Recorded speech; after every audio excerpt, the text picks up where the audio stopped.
Morning, church. My name is Charlie Collins, and this morning I'm going to be bringing the word from John chapter 21. And this is when the disciples are going out to fish, and Jesus comes up and says, "Hey, throw your net on the other side of the boat." So Jesus, at this point, he'd already appeared to the disciples 2 times. He was crucified, died, and buried, and was resurrected, and he appeared to the disciples 2 times already. And but by this point, I don't know, it just seems like the disciples are disoriented. They don't know what to do. And so that's where we're at right now. We're by Capernaum, by the Sea of Galilee. And here's what the Bible says.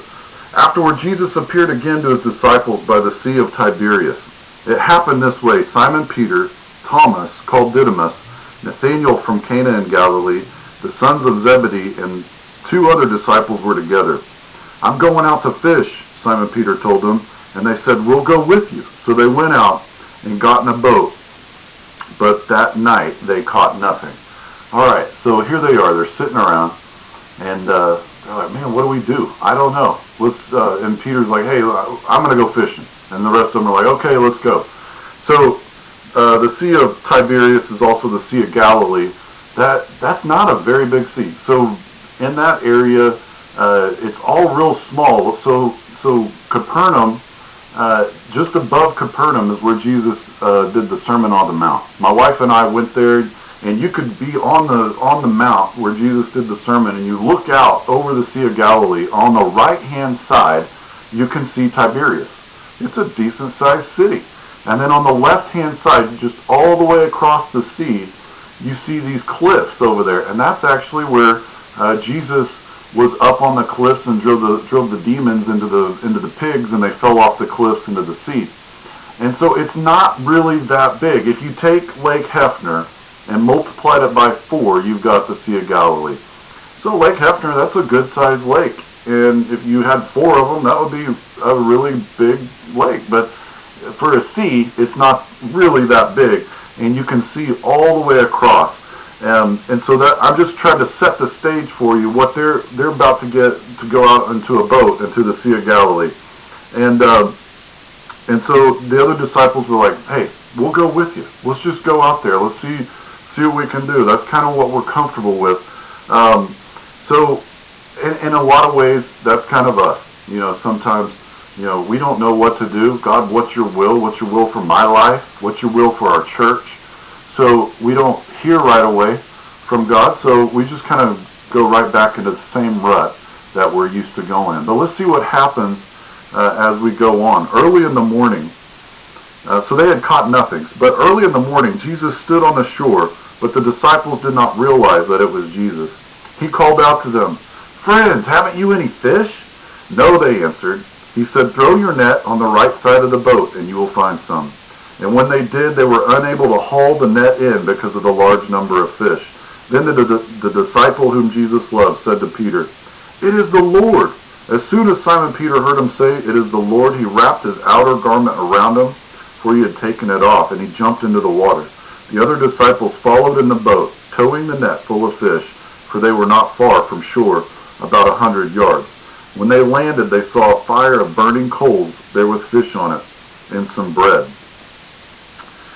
So they were in the boat, and they were fishing, and this guy, 100 yards away, a football field away, says, "Hey, throw your net on the other side because you haven't caught anything." And they're like, they must have just been beside themselves. They were tired. Who would normally listen to a guy on the shore saying, something must have been peculiar. Something must have been intriguing that they would have listened to this guy on the shore so far away.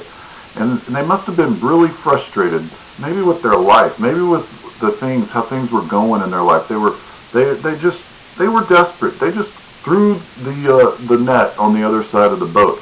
So while we were, my wife and I were in Jerusalem, or in Israel, and we were at the Sea of Galilee, we got to get in a boat, and they took us out into the Sea of Galilee, and it was windy. It was like Oklahoma, It was just really windy, and I was wearing this big hat because over there you can get sunburned like in 10 minutes because it's so sunny.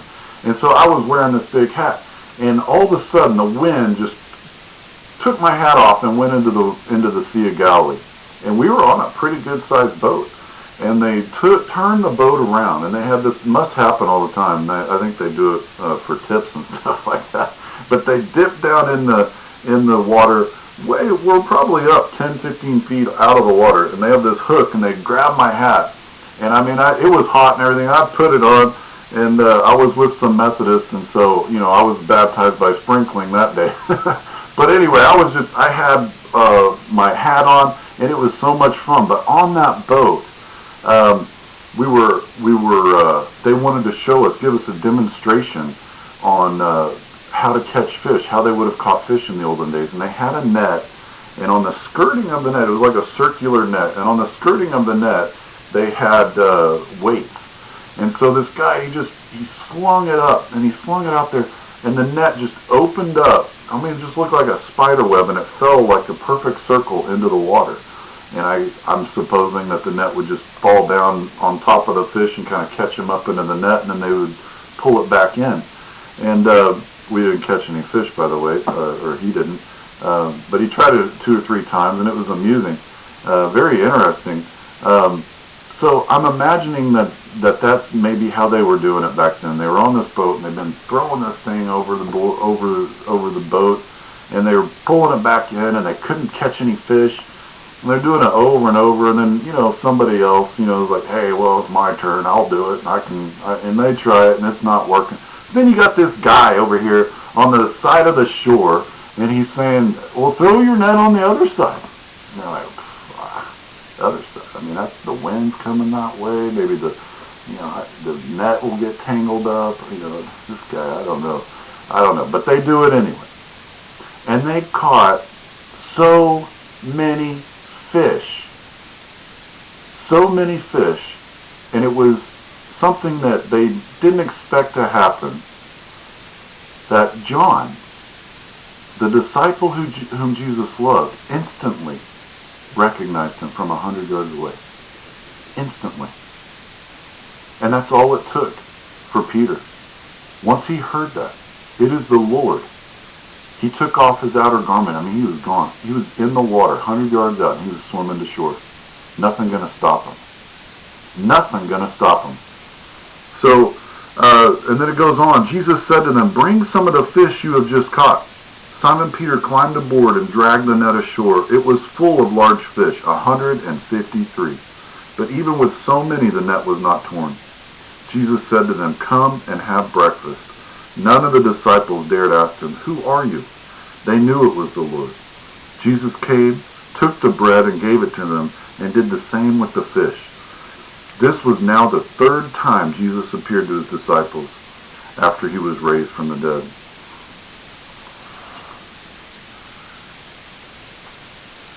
Jesus called Peter to be the leader of the church. He told him he was going to be the leader of the church. Now, Peter denied him 3 times. And right after this, while they're, eating, after they eat the fish, right now, in this story, Jesus reinstates Peter. But Peter denied him 3 times. And, but God uses those that are willing to jump in the water. Those that are willing to recognize Jesus and his works. And they want to be a part of it so bad that they're going to jump in the water. I can imagine, what Peter's going through. I mean, he feels deflated. He feels defeated. He feels lost. I mean, haven't we all been there? I know I have.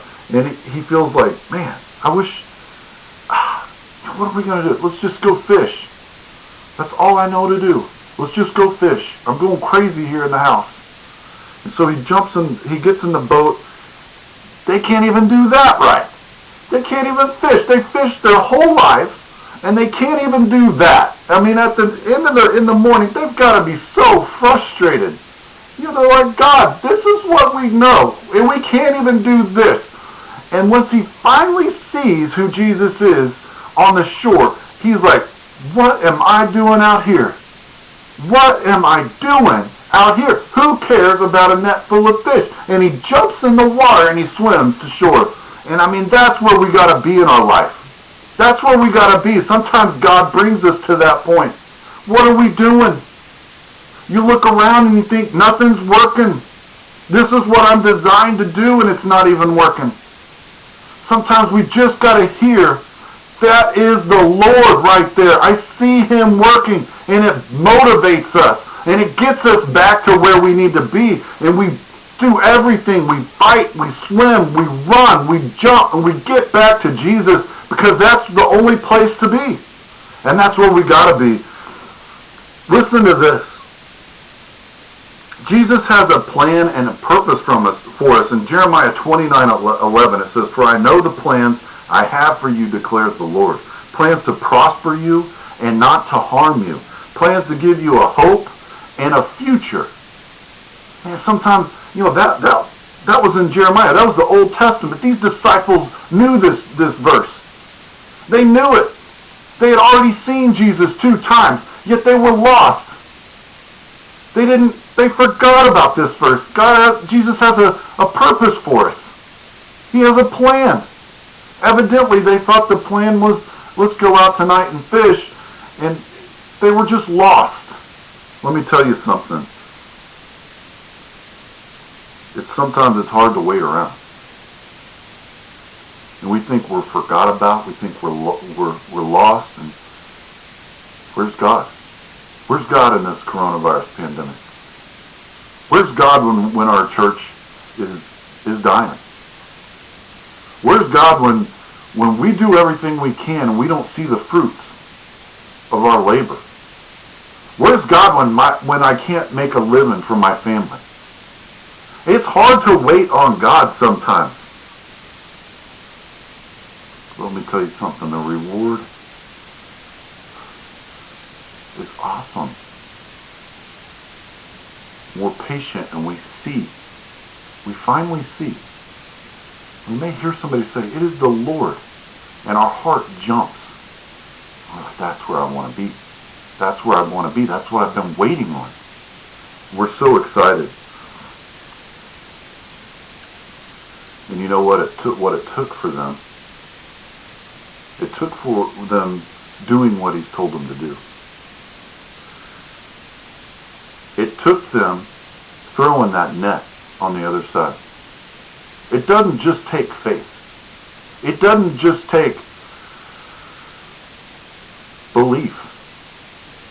It doesn't just take knowledge and wisdom. It takes action. You can't just expect that things are going to fall into place. You can't just expect that God doesn't expect us to do something, because he has a plan for us. And sometimes we got to throw that net where he's telling us to throw that net. And man, when we do, I mean, look what happened. That's what set him on course for the ministry of God. That's what set him on course. It might be argued that without that net, without them throwing that net, we may not be here right now. Right now was his plan. Right now was his purpose. They threw that net so that I could be talking to you. That's how deep God's love is. That's how wise he is. That's how omnipotent and just all-knowing. And he has this plan for you and for me. Just like he did the disciples. And the first part of that plan is having faith in him and believing in him and accepting Jesus into our heart. But not long after that, it's going to come, throw that net. Throw that net. Put your faith into action. And that's what we got to do as believers. That's what we got to do as the church. That's what we got to do. We got to start throwing nets and swimming to Jesus. That's all we got to do. Throw nets and swim to Jesus. And God bless y'all.